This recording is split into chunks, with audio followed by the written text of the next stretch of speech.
Welcome to How Not to Fuck Up Your 20s. My name is Daniel, and today's podcast episode is going to be about replaceability. And my goal for this podcast as a whole is to encourage people to take more meaningful risks and hopefully to fail in more meaningful ways. So today's episode, replaceability. The core concept here is going to be mostly about workplace. And I want to start this with a story that happened to me, kind of dispel some myths that have been taught to us as children. The first one I would like to start with was a job that I had recently. I've been in Helsinki for quite some time and waiting for a visa that actually let me work inside Helsinki. And it was supposed to be a 3 to 7 month process, and then it turned out to be almost a 2-year process. So when I finally got the news that I was able to start being hired and working, I was pretty excited.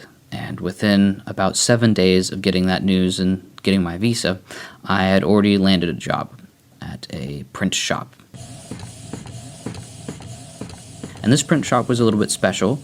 They didn't print on paper or anything like that, or print big posters, or print out people's cards or wedding things or little small things like that. They printed on wood. And so during this process, it was a lot of processing wood, thin 1mm sheets of wood, and then larger 15mm sheets of wood for all sorts of different random stuff. So we did a lot of earrings, and we did a lot of wedding photos, and we did a lot of signs, and a lot of just random stuff, mostly earrings, and mostly wedding photos, and mostly family photos. They were very unique. These looked fantastic. A very good product. But I had gone in there and had been paid for a 6-month probationary period. But I had gone in, and this entire 6-month time period, it's through the busy season, through the winter months, and worked like a dog. I had put in a lot of effort. I had put in a lot of time to learn these machines, these very large $300,000, $400,000 machines that are printing and doing CNC cutting and processing and cutting and laser cutting. And I put in a lot of effort to work on them, and I put in a lot of my personal effort and time to try and help as much as I could outside of processing wood, printing the wood, and I had also tried to, as much as possible, make the workflow faster. And I mostly had accomplished that to some degree, of which it was somewhat noticed that I was putting in this work. This is a small group, small workplace, under 10 individuals. The end of this contract comes in, and I'm sitting there, and I'm like, okay, I have put in the work. I've put in a lot of work, and I've proved that I know this equipment, and I'm going to ask for a substantial raise to what I'm actually worth here. And I talked to him, and I also want to do marketing, because that's something that I've been interested in. We're moving to a time period where it's not the busy season anymore, and so I would really, really like to not only work with the wood, but also start probably working a little bit with marketing, because this is a time period when there isn't so much after the busy period and after the Christmas rush. So I go to them, and once again, throughout the entire 6 months, they're like, yes, you'll have a job here. There's always work here. You are good. You are absolutely good to go. And we love what you're doing, all of it. That 6-month marker rolls around, and I start talking to him. Hey, I would like to start talking about this raise and the next contract and getting this written up and talk about what's going to happen after this. And they're all excited about that. Yeah, we'll talk about it. And I really like the idea. We'll put you into a little bit of marketing and see about how much we can give you on this raise and see where it's going to go from there. And then 12 hours of having that conversation with the owner, they walk me into a room, and they tell me that they're going to let me go because they've suddenly hit a lull and financial problems at the same time. A lot of the loans are coming in from the coronavirus debt, that when you roll over your loans, the interest rate goes up, but then you didn't have to pay it for 2 years, which was supposed to hypothetically help businesses pay for things and not go under during Corona, which just made more of a crunch afterwards. So here I am. I've just worked my butt off for 6 months, relentlessly, relentless, drop-dead effort. And it meant nothing, and I got paid almost nothing for the entire time that I was there, like barely able to subsist inside the Helsinki district. And that hurt. That really hurt to know that I had put in so much effort and they just didn't care because they were more important and keeping going was more important. And letting me go was the easiest thing because I had come to the 6-month mark and they just decided I was replaceable, even though they admitted that I was one of their best employees when it came to multitasking and understanding the software as quickly as I did. And there's nothing really I could do about that. And it really hurt. It really came home. And I was like, wow, I just put in so much effort and so much drive to try and prove myself, and it came to absolutely nothing. So I was unemployed, and about 2 months later, I was employed working on buses. I've worked on cars, aircraft, and so I got hired to work on electronic buses. And I ended up making, in under 3 months, I was already making almost twice as much as what I made at the last place. And the reason for this was that I was doing something that they couldn't replace me for. They struggled to get people to stay at this place because nobody inside Finland and Helsinki really wants to be a mechanic. They all go to university, they all get tons of money to go to university, and the culture is I want to be a knowledge worker, and that people that work with their hands are not really, like, I don't want to say that they see them as second class or it's a second-rate job, but because there is such a culture of education and learning inside Finland that the other jobs kind of fall by the wayside, that they're not quite as sought after, and nobody really wants to acquire those skills. And so because I am somebody who's very qualified to be a mechanic inside this area, I am therefore not terribly replaceable because there is so much demand for this type of work that I am capable of doing. The key message here is that most of you in your jobs will be replaceable, and that sometimes it's not in your best interest to go to work for somebody else and absolutely put in your lifeblood so that somebody else can profit from that. Now, by no means am I saying go to your job and be lazy. You should definitely put in the effort and be worth it for the person who has employed you. But just realize the dynamic there. And then I want to dispel this myth that's kind of fed to us, and two myths really. And one is that you will have a career when you get out of college or ever in your life. Most people will not have a career.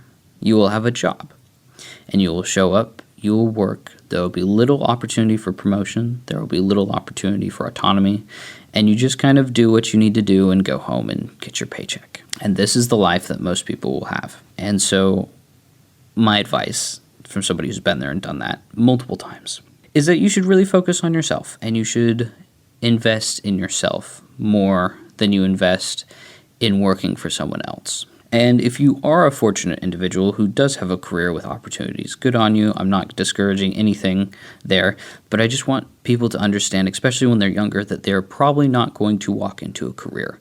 You are going to walk out of university and walk into a job.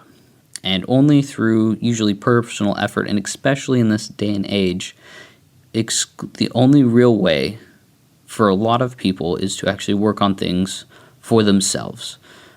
Do some type of side hustle, do something that makes them happy, that also makes them money on the side, starting something, coming up with something, because it's no longer the 1970s, 1980s when you could work at McDonald's and still afford a house and everything. The dynamic in the market has just changed. And you need to, the real change that happened here, I'm going to kind of tangent here for a moment, is that there was this law called Glass-Steagall, and once Glass-Steagall was removed, the banking regulation started to loosen in the United States and globally, and it was kind of this race to the bottom. And that's when the 401ks and the invest in your future and invest in the market so that you can have money for when you retire replaced the pension. And in this moment, a shift in the work changed. One, women entered the market. Great news. Two, the market was suddenly, because of these new regulations, and everybody was investing in 401ks rather than into a company that would then pay for their retirement, it was then very acceptable for wages to be repressed. It was acceptable to exploit workers because the workers could invest in their own exploitation through investing in 401ks and the market. Now let me say that again. It was acceptable for people to exploit workers because the workers could then invest in their own exploitation through the 401ks and markets. And this was a huge shift because now Wall Street had all this money to play with. And so it totally changed how everything was. And now you really need to go out there and build something for yourself. If you only invest in a 401k and nothing else for your retirement, do not be surprised because you've handed your money over to somebody else for a significant amount of time that you probably should not trust, and they don't care about you, and you've given them the opportunity to play with your money and your future, and you almost have no control over it. 401ks are great for people that want to do it. I'm just saying it shouldn't be the only way that you start planning for retirement. Anyways, that's enough on that tangent, but I just wanted to go there about the replaceability and why the exploitation inside so many jobs is happening, and that's why there's fewer careers for people to have out there, and to really invest in yourself.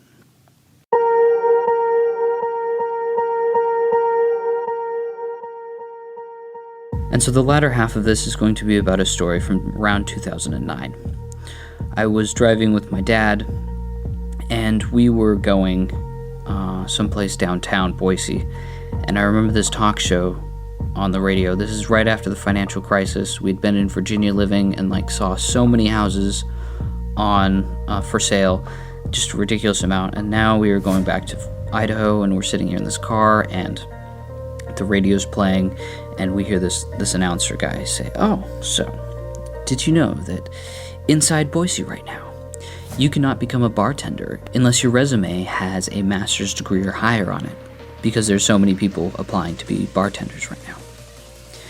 And I remember looking over at my dad and saying, perhaps getting a master's degree isn't the best route for me, because I don't want to be a bartender. And while there's a little bit of humor in this, it also came from the fact that I was not good inside the education system, and I kind of realized that maybe this, even at a young age, I believe I must have been only 13, 14. At this young age, I realized maybe some of the things I'm being told by teachers isn't totally correct, that if you go to university and get a degree, you're going to make more money. I started to see the cracks in the system at that moment, and just really understand that maybe it's not the way that we're being told. And I do think teachers are very well-intended, but a surgeon wants to cut things, and a pharmacist wants to give you pills. And a teacher has taught, and they want you to go to higher education as well. And that getting a higher education does not always mean that you will be more valuable in the workplace.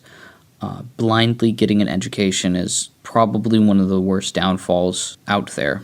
I know people who have gone and have very little outlet for it, and then I know people that have gone and been very specific and had a very clear goal of what they wanted to achieve with their education, and now they make massive amounts of money because they're very smart about it.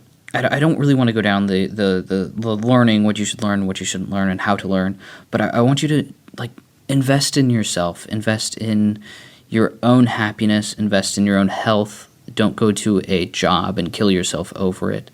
And don't kill yourself over a career either, but know that you are probably going to be at a job, and that investing in you, learning new things, going to see new things, taking in new experiences, getting to know new people, trying something new, starting a new hobby, and these things are what's really going to make you happy in life, and that these concept of building your career is so flawed in so many ways.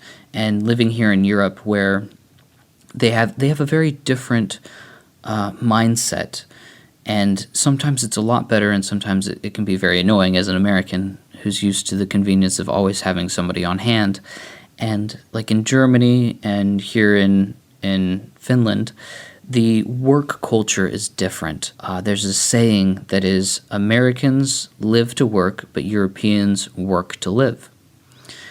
And it's so, so very true, because us Americans will just work our butt off so that we can go work our butt off so that we can have money for this car that we bought when we were 16 and this house that we got when we were 21, and all of it's just, this debt is crushing down on us, and so we just work and work and work and work and work. Whereas here in Finland, it is acceptable to kind of show up to your job, do the work that's required, not be terribly good at it, not put a whole lot of effort into it, and get enough money to enjoy yourself on the weekend. And during the summer, you take 3 to 4 weeks off, sometimes 5 to 6, and you go enjoy yourself at the summer cottage, and you just enjoy life while you can, because the winter months are so terrible here. It's so dark and very depressing, and there's high amounts of depressions in Finland because of this, just due to the light and somewhat of the culture that has surrounded that.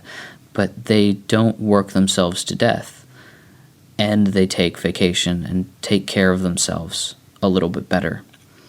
And I think there's something there to be learned as well. In Germany, for example, they accept the fact that they accept productivity over time put in. And because of that, they also have this culture where services are not available 24/7 like they are in the States. They close, a lot of the stores close after, I don't remember what time, but after 7 or something. And there isn't a 24/7 Walmart everywhere. And then everybody else has to be open 24/7 to compete with Walmart. They don't have that culture there. And so sometimes it is annoying being in Europe over here and me being like, okay, I want this service done, I need this done, I only get off at this time, and I need to do this. But then it's just not open because the culture is different, and you have to kind of work your way around that. And it has its better and its worse sides, but the real point here is to learn to invest in yourself, learn to have work-life balance, play hard, work hard, but know that nobody will value your time more than you, and to really try to invest in yourself. And that's really what I want to try to, I don't know, I've come at it from way too many angles, but I hope that I've inspired somebody to rethink the job they're at, to maybe sell their car so that they don't have to go to a job they hate, or I don't know what it is that's going to be for you. There's so many different things, but to really rethink and try to focus on you, invest in you, and I hope that this has helped somebody, and that hopefully somebody else out there won't throw 6 months of their working life away for almost nothing because they didn't, because they've learned something from my own mistakes in the past, I hope. So thank you for listening. Wherever you're at, I guess, rate this podcast or whatever it is. I'm not entirely sure what I'm supposed to ask yet. But thank you for listening. This has been How Not to Fuck Up Your 20s, and take care.